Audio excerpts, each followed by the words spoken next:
Tatlo kayo ko. Ay, maganda ba ako dyan? Hindi ka na. Ano bang gagawin? Ako si Karen Princess Di Temple, 19 years old from Gantaran, Cavite. I'm John Vincent Itabuk, 19 from Tuocagan. I am Althea Calastok from Paris. Marika Joy Busabas Flores. I'm 18 years old and I live in Cavite City.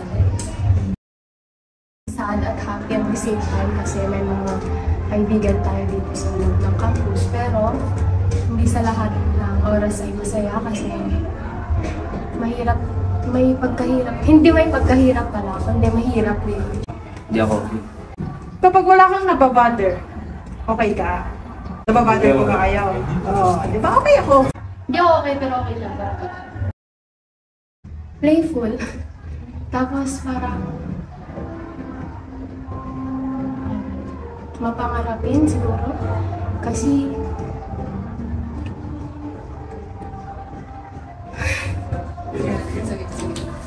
paano kaya yung feeling ng may ano sa buhay, may kaya?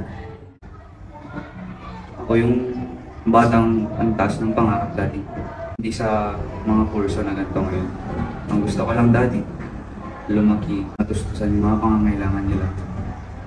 Alam mo yung kahit magpahinga na lang sila araw-araw, ako na bahala. Lumaki akong wala sila. Spoiled brat si Althea noon. Gusto ko lang naman noon. Wala, maging engineer talaga. Hindi, ba alam mo talaga gusto ko lang magbilang. Super fun talaga ako sa math noon. Tapos alam mo ba, gusto ko talaga noon accountancy. Kasi di ba nagbibilang ka ng pera, tapos naggaganyan-ganyan ka. Cashier, ganun. Nagre-review ata yung pinsan ko noon na engineering. Tapos parang natutuwa ako dun sa inaantaran niya. Kung mag-engineering ka noon, wala nun te, wala ko. Pita-pita talaga si Gaga. Hirap na hirap tuloy. Hindi ko alam saan ako best. Yung kunyari, may gagawin man akong hobby, nagagawa ko siya ng tama, pero hindi siya yung parang sa sinasabi mong ito, dito ako magaling. Bata ako gusto may accountant. Oo, hanggang high school yun. Tapos naging yung decided ako nung senior high. Ako lang akong pakinan kung anong rank. Kasi hindi ko pa nun nasa-sense na may expectation sila na dapat may rank ay lagi. Kaya ako nun pero naramdaman ko siya nung once kasi parang grade 1 ata rank 8 yun. Kasi top pa lang na. So top 8 ako na. Tapos grade 2 ako ng top 5 ako na. Hindi parang tumaas yung rank. Tapos nung grade 3 kasi ako, bumaba ako ng 7. Tapos yung pinsan ko kasi mas nauna sa akin. Yung parang 6 siya, 7 ako. Kasi nung high school ako, sabi ko sa kanya, tatalunin ko siya hanggang grade 10 kami ganun. Tapos nung grade 7 ako, na first naman ako, natalo ko siya ganun. Lagi. Yun yung, parang naging goal ko na siya. Hindi ko na inaano. As a child pala, pangit pala yun. Nung nag-start na parang mag-ituloy na si mama at papa ganun.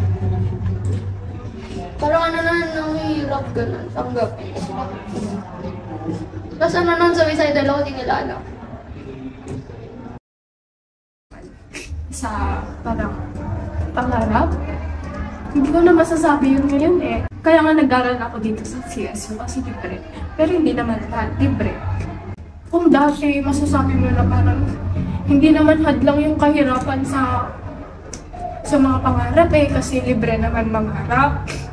Bakit ngayon hindi naman? Patanungin yung malapit na ba ako? Siguro malayo na. Pero malayo pa. Doon pa rin yung pangarap siya.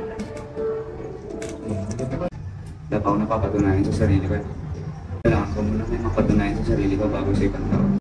Time na sinabi sa akin ng lola ko na wala si mama sa ibang bansa, wala din si papa, malayo sa amin. Lagi akong umiiyak pero di ako marunong magtanim ng galit. Wala akong galit na naramdaman sa kanila. Naramdaman ko yung pagmamahal na lang. Like bumabawi sila sa akin, lalo na kay ate ko. Sa kanila kasi ganun yung ginawa nila dati. Kasi alam ko na yung ginawa din naman nila para sa amin. Intense spoiled brat talaga ako. Dapat lahat ng attention kapag ako nagsasalita nasa akin lang. Yun, na ka siya, na-realize ko na hindi pala siya magandang ugali. Mas naging sensitive na ako sa surroundings ko na everything is not all about me. Ganon. Parang sa guidance. Kasi ano, grade, yun nga, yung grade 8, nag-vision ko lahat. Grade 8 lahat. Pero hindi ako mag-drugs guys. Nag-inom lang ako. Ano nang galing to ako nung nag-18 ako, nawala na yung trait ang malay ko na gano'n. Dapat achiever ka. Yung-advisor ko na siya yung nagpa-ano sa akin na, di ko maalala yung words properly. Pero sabi niya, normal lang lahat ng tao dumadaan sa face na ganyan. Pero mas pangit yan pag college nangyari sa'yo kasi doon na mag-umulang. Tapos sabi niya, nasa sa'yo kung ayusin mo at hindi, sabi niya. Tapos nag-stop ako nung gano'n. Nakapag-adjust ako kasi parang approachable lahat ng kaklase natin sa Tagwala. Parang ang bilis, ang gaan sa pakiramdam na parang nakakausap mo lahat sila. Na walang isna. Kinabibilangan kong set kaya. Na andyan sila. Parang hindi mo naman masasabing kaibigan tayo lahat, di ba? Na close tayo lahat. Pero yung masasabi mong may set ako, may kakilala ako dyan. May parang na andyan sila na parang as a set, nagtutulungan kayo. Kasi yung isang sabi nila dito ay kapag college ka, kailangan mo talaga ng kaibigan, ng makakaramay. Mostly activities sa art up. Kung saan sama-sama tayo. Tulong-tulong. Full of emotion kasi yung set beat.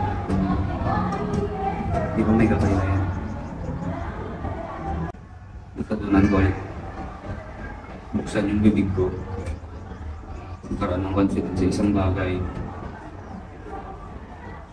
Maging masaya. Ate ko. Kuan? Okay naman. Yung ano? Okay kasi siya social. Alam mo, te, mas gusto ko talaga itong second sem kasi mas bed ko yung class ko. Ano?